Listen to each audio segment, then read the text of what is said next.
Kasayan, meron lang tayong kasayan natin na i-guide kung paano malalaman yung mga uri ng motor kung positive trigger ba siya o negative trigger. Shoutout sa iyo Annex Og ng Davao City. Ito siya kasayan ha. Hanapin nyo lang yung ano niya rito. Bawa, nakalabas yung wire niya rito, pwede nyo siyang subukan doon. Dito, sa starter. Kaya lang tago siya. Pupunta tayo sa starter button to ha. Ito starter relay naman tayo pupunta. Ito siya oh. Tapos bubuksan nyo lang yung susian nyo. Yung standby nya, ito yung kulay nya ha. Ito, kadalasan yan ang kulay ng starter. Yellow na may lighting na red. Tapos yung katabi niya accessory wire. Ito siya ha. Ngayon ilalagay natin dito yung ano, ididikit natin dito sa ano yung positive o negative. Kung saan siya magi-start, dun yung ano, ibig sabihin yun yung trigger niya. Ayan siya kasayan na. Wala siyang ano, wala siyang reaction. Pag dito natin sinigay sa negative, ayan siya kasayan. Pag sa positive, wala siya. Pag sa negative, ibig sabihin kasayan negative trigger siya. Negative trigger itong ano to. Itong Motorstar 125 tsaka XR 125 kasi XR yung ano nito yung harness eh. Kaya kasi pupunta naman tayo dito sa kabila.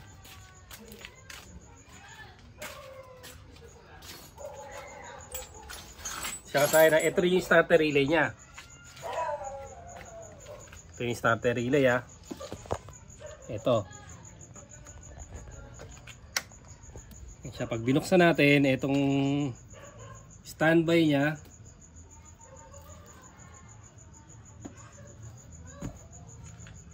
ididikit natin sa ano, sa body ground or negative. Yan siya kasi na wala ah. Ayan o. Tapos negative. Kasi wala siya. Ididikit natin sa positive o sa accessory wire. Ito accessory wire o. Galing sa ano, flasher relay. Ito siya oh. Ayan siya kasaya na. Ayan siya oh. Nag-i-start siya kasaya. Kasi ano na siya eh. Itong ano na to, lobat lang to kasaya na. Ito kasing XR110 na to, negative trigger to pero ginawa na siyang positive trigger. Oh. Tuturo ko na rin sa inyo kasi kung paano ginawang positive trigger kasi napakasimple lang naman. Ito siya ha. Ito yung accessory wire. Pinutol, nilagay lang sa ano, nilagay sa negative yung accessory wire. Ito ha, ito yung accessory wire. Pinutol natin dito, nilagay sa negative. Tapos pupunta tayo sa taas. Ito na siya oh. Ito na yun, yung pinutol yung ano, yung sa baba, puputulin din dito. Ito, yung negative, ito naman yung negative ngayon. Ayan siya ha. Nilagay naman sa ano, nilagay naman natin sa accessory wire o positive. Ito siya oh, nakalagay na sa accessory wire. Ito, wala na to, negative na tong ano na to. Negative na tong kaputol na to. Ayan, ito pa rin ginamit natin nakaraan, nag-vlog tayo. Ayan siya ha, tingnan nyo ha. Ganun lang kasimple. Yung negative, ginawang positive. Ito yung kaputol yun no.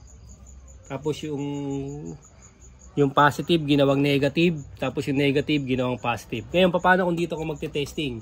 Ganun din siya kasaya no. Ito siya oh. Kung dito naman kayo magte-testing, tutok mo rito. Dito naman magte-testing, kuha ka lang ng positive. Sukin mo lang to. Pagkatusok dyan, ayan o. Ganun pa rin siya kasaya.